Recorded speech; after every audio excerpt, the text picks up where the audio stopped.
काम की बात करने से पहले योगी, पहले तेरा हिसाब चुकाता करता हूं। अपनी राजनीतिक विकृति और इस विकृत सोच का शिकार उन मासूम बच्चों को। योगी आदित्यनाथ, एक बात कान खोलकर सुन लो। काम की बात करने से पहले योगी, पहले सच का हिसाब चुकता करता हूँ। क्या आपने कभी सोचा है कि एक फिल्म किसी मुख्यमंत्री की कुर्सी तक हिला सकती है? एक फिल्म, एक बैन और एक सवाल जो पूरा देश पूछ रहा है। अगर किंग सिर्फ एक मूवी है तो उसे रोकने की इतनी जल्दी क्यों? क्या ये सिनेमा का मसला है या सच से डर का? लोग कहते हैं सिनेमा सिर्फ एंटरटेनमेंट होता है, पर शाहरुख खान की किंग सिर्फ एंटरटेनमेंट नहीं है। ये पावर के लिए चुनौती है, ये नैरेटिव के लिए जंग है और शायद ये सियासत के लिए सबसे बड़ा डर। उत्तर प्रदेश के मुख्यमंत्री योगी आदित्यनाथ ने एक ऐसा फैसला लिया जिसने पूरी बॉलीवुड इंडस्ट्री को एक झटके में हिला दिया। यूपी में ये फिल्म रिलीज नहीं होगी, बस इतना कहना था और इंडस्ट्री के कॉरिडोर्स में सन्नाटा छा गया। लेकिन सवाल सिर्फ इतना नहीं है कि फिल्म रोकी गई। असली सवाल ये है, क्यों? क्या वाकई किंग देश के खिलाफ है या फिर वो सच दिखाती है जो पावर को असहज कर देता है? और जब इस मामले में इम्तियाज जलील की एंट्री होती है तो कहानी और भी ज्यादा विस्फोटक हो जाती है। उन्होंने वो कह दिया जो आज तक कोई राजनीतिक नेता खुलेआम कहने की हिम्मत नहीं कर पाया। सीधा सवाल, योगी जी, आप सच से इतना क्यों डरते हो? आज की इस कहानी में हम उस सच का पर्दाफाश करेंगे जो आपसे छुपाया जा रहा है। अगर आपने एक भी लाइन मिस की तो आप कभी समझ नहीं पाएंगे कि किंग के नाम पर असल खेल क्या चल रहा है। शाहरुख खान सिर्फ एक अभिनेता नहीं, एक ब्रांड, एक भावना, एक आवाज। जब किंग अनाउंस हुई तो लगा एक मास एंटरटेनर आने वाला है, लेकिन जैसे ही फिल्म की स्क्रिप्ट से जुड़े कुछ गोपनीय इनपुट्स लीक होने लगे, लखनऊ के पावर कॉरिडोर्स में हलचल मच गई।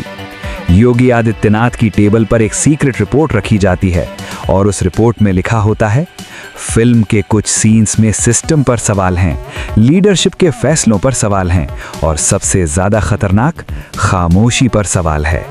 योगी जी का रिस्पॉन्स तुरंत आता है, देशभक्ति के नाम पर एजेंडा चलाने वालों को मैं यूपी में जगह नहीं दूंगा। पर यहीं एक और बड़ा सवाल खड़ा होता है, क्या ये देशभक्ति है या फिर डैमेज कंट्रोल? क्या किंग सेना का अपमान करती है या फिर उन फैसलों को एक्सपोज करती है जिन पर आज तक सवाल पूछना मना था? अब कहानी में इम्तियाज जलील एक और आग डालते हैं। औरंगाबाद के इस नेता ने सीधे नैरेटिव पर वार किया। उन्होंने कहा, योगी जी, आप कह रहे हो ये फिल्म देश के खिलाफ है। मैं कह रहा हूं ये फिल्म उन लोगों के खिलाफ है जो सच को दबाना चाहते हैं।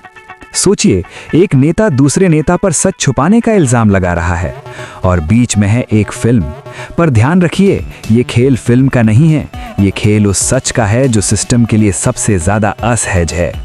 और अब आते हैं उस बात पर जो कोई मेन स्ट्रीम मीडिया आपको नहीं बताना चाहता। Scene number 47। सूत्रों के मुताबिक इस सीन में पावर और कॉन्शियंस के बीच एक तीखी बहस दिखाई गई है और कहा जा रहा है कि योगी आदित्यनाथ का सबसे बड़ा ऑब्जेक्शन इसी सीन से है। अगर किंग रिलीज हो गई तो लोगों के दिमाग में वो पुराने सवाल फिर से जिंदा हो जाएंगे और जब सवाल जिंदा होते हैं तो कुर्सियां हिलती हैं। शायद शाहरुख खान ने सिस्टम की एक दुखती रग छेड़ दी है और जैसे ही ये रग छेड़ी गई, पूरा सिस्टम अलर्ट मोड में आ गया।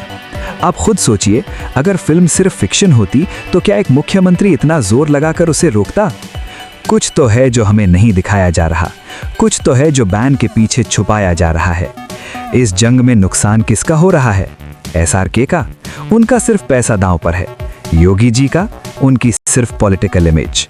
असल नुकसान आपका और मेरा है, क्योंकि हमें ये तय करने पर मजबूर किया जा रहा है, सच के साथ या पावर के साथ। इम्तियाज जलील इस नैरेटिव को और तेज कर रहे हैं, शायद पॉलिटिक्स के लिए, शायद प्रिंसिपल्स के लिए। और दूसरी तरफ शाहरुख खान की खामोशी, सबसे ज्यादा खतरनाक चीज। वो चुप हैं, क्यों?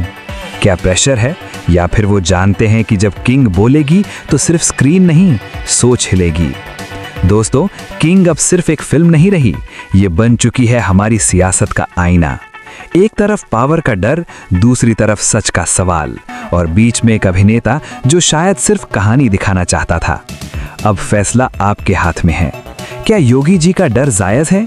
क्या शाहरुख खान ने कुछ ऐसा दिखा दिया है जो सिस्टम के लिए खतरा बन गया है, या फिर सच को बैन करके दबाया जा रहा है?